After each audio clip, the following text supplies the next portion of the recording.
Hi ಎಲ್ರಿಗೂ ನಮಸ್ಕಾರ. ನೀವು ನೋಡ್ತಿದ್ದಾರೆ ವಾಯ್ಸ್ ಆಫ್ ಕನ್ನಡ ಯೂಟ್ಯೂಬ್ ಚಾನಲ್ಗೆ ಸಬ್ಸ್ಕ್ರೈಬ್ ಮಾಡ್ಕೊಂಡಿಲ್ಲ ಅಂದರೆ ದಯವಿಟ್ಟು ಸಬ್ಸ್ಕ್ರೈಬ್ ಮಾಡ್ಕೊಳ್ಳಿ, ಹಾಗೆ ಪಕ್ಕದಲ್ಲಿರುವಂಥ ಬೆಲ್ಲೈಕನ್ನ ಪ್ರೆಸ್ ಮಾಡಿ ಅಂತ ಹೇಳ್ತಾ, ಸೊ ಏನಪ್ಪ ವಿಷಯ ಅಂತಂದರೆ ನಿನ್ನೆ SRH ವರ್ಸಸ್ MI ಮ್ಯಾಚ್ ನೋಡಿ ಅಂತೂ ತಲೆ ಕೆಟ್ಟೋಗಿದೆ ಗುರು. ಅದರಲ್ಲೂ ಮುಖ್ಯವಾಗಿ ಸಿಕ್ಕಾಪಟ್ಟೆ ಬೇಜಾರಾಗಿದೆ ಏನು ಅಂತಂದರೆ ನಮ್ಮ RCB ರೆಕಾರ್ಡ್ನ ಮುರಿದು ಬಿಟ್ರಲ್ಲ ಅನ್ನೋದೊಂದು ಸಿಕ್ಕಾಪಟ್ಟೆ ಬೇಜಾರಿದೆ. ಯಾಕಂತಂದರೆ ನಮಗೆ ಹೇಳ್ಕೊಳ್ಳೋಕೆ ಒಂದಿತ್ತು, ನಮ್ಮದು ಹೈಯೆಸ್ಟ್ ಸ್ಕೋರು ನಮ್ಮದೇ IPL ಹಿಸ್ಟ್ರಿನಲ್ಲಿ, ಲೋವೆಸ್ಟ್ ಸ್ಕೋರು ನಮ್ಮದೇ ಅಂತ.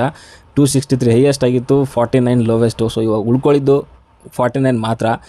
RCB ಅಪೋಸಿಟಲ್ಲಿ SRH ಅವರು ಪ್ರತಿ ಟೈಮಲ್ಲೂ ಕೂಡ ಕಾಟ ಕೊಟ್ಟವ್ರೆ. ಅದು ಯಾವಾಗ ಅಂತಂದರೆ 2016ರಲ್ಲಿ ನಮ್ಮಿಂದ ಕಪ್ ಕಿತ್ಕೊಂಡ್ರು. ಸೊ ಇವಾಗ ಇದ್ದಂಥ ಅದೊಂದು ಹೈಯೆಸ್ಟ್ ರೆಕಾರ್ಡ್ ಇತ್ತು, ಸೊ ಅದನ್ನು ಕೂಡ ಕಿತ್ಕೊಂಡ್ಬಿಟ್ಟಿದ್ದಾರೆ SRH ಅವರು. ಆ್ಯಕ್ಚುಲಿ ನಮ್ಮ ದುಶ್ಮನ್ಗಳು ಅಂದರೆ CSK ಅವರಲ್ಲ, ಆ್ಯಕ್ಚುಲಿ ಬಂದುಬಿಟ್ಟು SRH ಅವರು.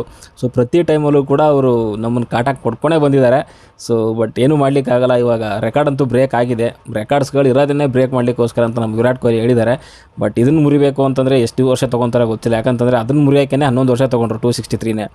ಬಟ್ ಆದರೂ ಒಂದು ಬೇಜಾರೇನು ಅಂತಂದರೆ 2000 ಅವನ ಟೈಮಲ್ಲಿ ಏನು 263 ಹೊಡೆದಿದ್ರು. ಸೊ ಇಯರ್ ಕರೆಕ್ಟಾಗಿ ನೆನಪಿಲ್ಲ ನನಗೆ, 2013 ಅಂತ ಅನಿಸುತ್ತೆ, 2013ನಲ್ಲಿ ಹೊಡೆದಿದ್ರಲ್ಲ. ಆ ಟೈಮಲ್ಲಿ ದಿಲ್ಶಾನ್ ಅವರು 36 ಬಾಲ್ಗೆ 33 ರನ್ ನೋಡಿದ್ರು. ಒಳ್ಳೆ ಟೆಸ್ಟ್ ಕ್ರಿಕೆಟ್ ಆಡಿದ್ರು ಅವತ್ತು. ಆ ಜಾಗದಲ್ಲಿ ABD ವಿಲಿಯರ್ಸ್ 36 ಬಾಲ್ ಏನಾರು ಫೇಸ್ ಮಾಡಿದ್ದಿದ್ರೆ ಅದೇನು 263 350 ಆಗಿರೋದು ಸ್ಕೋರು. ಸೊ ಇವಾಗ ನೆನೆಸ್ಕೊಂಡ್ರೆ ಎಲ್ಲ ಸಿಕ್ಕಾಪಟ್ಟೆ ಬೇಜಾರಾಗುತ್ತೆ. ಸೊ ಲಾಸ್ಟ್ ಟೈಮ್ LSG ಅವರೇನೇ ಮುರಿತಾರೆ ಅಂತ ಅಂದ್ಕೊಂಡಿದ್ವಿ, 257 ಹೊಡೆದಿದ್ರು. ಬಟ್ ಅಲ್ಲಿ ಮುರಿಯೋಕ್ಕಾಗಿರಲಿಲ್ಲ. ಬಟ್ ಆದರೂ ಇವತ್ತು ನಿನ್ನೆ 277 ಹೈಯೆಸ್ಟ್ ಸ್ಕೋರ್ ತಂದು ಇಟ್ಟಿದ್ದಾರೆ. ಬಟ್ ಮುಂಬೈ ಅವರು ಕೂಡ ತುಂಬ ಚೆನ್ನಾಗಿ ಆಡಿದ್ರು. ಎಲ್ಲಿ ಚೇಸ್ ಮಾಡ್ತಾರೆ ಅಂದ್ಕೊಂಡಿದ್ದೆ, ಬಟ್ ಹಾರ್ದಿಕ್ ಪಾಂಡ್ಯ ಅದೇ 120 ಸ್ಟ್ರೈಕ್ ರೇಟಲ್ಲಿ ಆಡಿದ್ರು. ಅವನು ಸ್ವಲ್ಪ 250 300 ಸ್ಟ್ರೈಕ್ ರೇಟ್ ಆಡಿದ್ದಾರೆ, ಅದು ಕೂಡ ಚೇಸ್ ಆಗಿರೋದೇನೋ. ಬಟ್ ಒಂದು ಮ್ಯಾಚ್ ಬಗ್ಗೆ ಮಾತಾಡಿದ್ರೆ, ಇವತ್ತು ಡೆಲ್ಲಿ ಮತ್ತು ರಾಜಸ್ಥಾನ್ ರಾಯಲ್ಸ್ ಎರಡು ಮ್ಯಾಚಸ್ ಆಡ್ತಿದೆ. ನಡೀತಿರೋವಂಥದ್ದು ಸವಾಯ್ ಮಾನ್ಸಿಂಗ್ ಸ್ಟೇಡಿಯಂ ಜೈಪುರಲ್ಲಿ. ಸೊ ಇಲ್ಲಿವರೆಗೂ ನೋಡಿರೋ ಪ್ರಕಾರ ಎಲ್ಲ ಮ್ಯಾಚಸ್ಗಳು ಕೂಡ ಹೋಮ್ ಟೀಮೇ ಗೆದ್ಕೊಂಡು ಬಂದಿದೆ. 8 ಮ್ಯಾಚಸ್ ಆಗಿದೆ, 8 ಮ್ಯಾಚಲ್ಲೂ ಕೂಡ ಹೋಮ್ ಟೀಮೇ ಗೆದ್ದಿದೆ. ಸೊ ಇವತ್ತು ಜೈಪುರಲ್ಲಿದೆ, ಅಂದರೆ ರಾಜಸ್ಥಾನ್ ರಾಯಲ್ಸ್ ಅವರ home team. So may be ಅದು ಗೆಲ್ಬೋದಾ ಅಂತ. ಬಟ್ ಟೀಮ್ ಪ್ರಕಾರ ನೋಡೋಕೆ ಹೋದರೆ ಇಲ್ಲಿ ಎರಡೂ ಟೀಮ್ಗಳು ತುಂಬ ಸ್ಟ್ರಾಂಗ್ ಇದೆ. ಅದರಲ್ಲೂ ಮುಖ್ಯವಾಗಿ ರಾಜಸ್ಥಾನ ಆಲ್ರೆಡಿ ಸೆಟ್ಲ್ ಆಗಿರೋಂಥ ಟೀಮು, ಒಂದು ವಿನ್ನಿಂಗ್ ತೊಗೊಂಡು ಬರ್ತಿದೆ. ಬಟ್ ಡೆಲ್ಲಿ ಏನಾಗಿದೆ ಆಲ್ರೆಡಿ ಪಂಜಾಬ್ ಮೇಲೆ ಒಂದು ಸೋತು ಬರ್ತಾ ಇದೆ. ಸೊ ಅದರಲ್ಲೂ ಮುಖ್ಯವಾಗಿ ಅವ್ರ ಹತ್ರ ಇನ್ನೂ ಬೌಲರ್ಸ್ ಅಂಥ ಒಂದು ಎಫೆಕ್ಟಿವ್ನೆಸ್ ತೋರಿಸಿಲ್ಲ.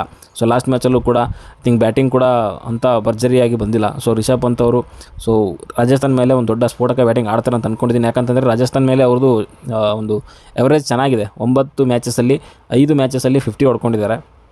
ಸೊ ಈ ಮ್ಯಾಚಸಲ್ಲೂ ಕೂಡ ಒಂದು ಒಳ್ಳೆ ಪ್ರದರ್ಶನ ಬರುತ್ತೆ ಅಂದ್ಕೊಂಡಿದ್ದೀನಿ.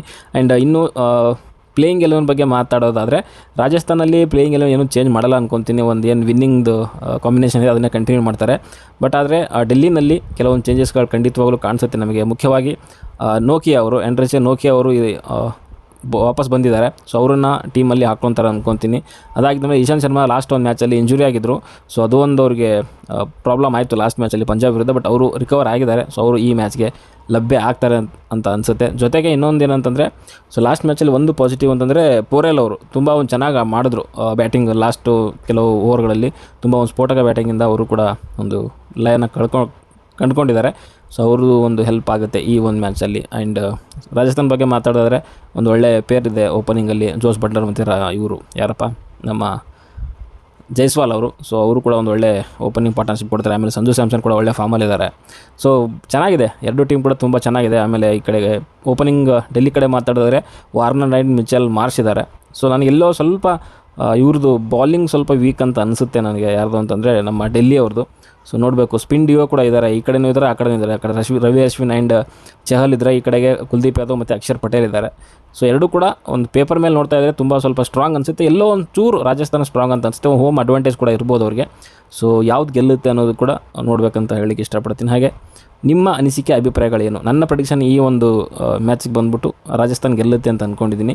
ಸೊ ನಿಮ್ಮ ಅನಿಸಿಕೆ ಅಭಿಪ್ರಾಯಗಳೇನು ಅಂತ ದಯವಿಟ್ಟು ಕಮೆಂಟ್ ಬಾಕ್ಸಲ್ಲಿ ತಿಳಿಸಿ ಅಂತ ಹೇಳ್ತಾ, ಸದ್ಯಕ್ಕೆ ವಿಡಿಯೋದಲ್ಲಿ ಇಷ್ಟ ಲೈಕ್ ಮಾಡಿ, ಶೇರ್ ಮಾಡಿ, ಚಾನಲ್ ಸಬ್ಸ್ಕ್ರೈಬ್ ಮಾಡ್ಕೊಳ್ಳಿ ಅಂತ ಹೇಳ್ತಾ, ಮುಂದಿನ ವಿಡಿಯೋದಲ್ಲಿ ಸಿಗೋವರೆಗೂ ನಮಸ್ಕಾರ.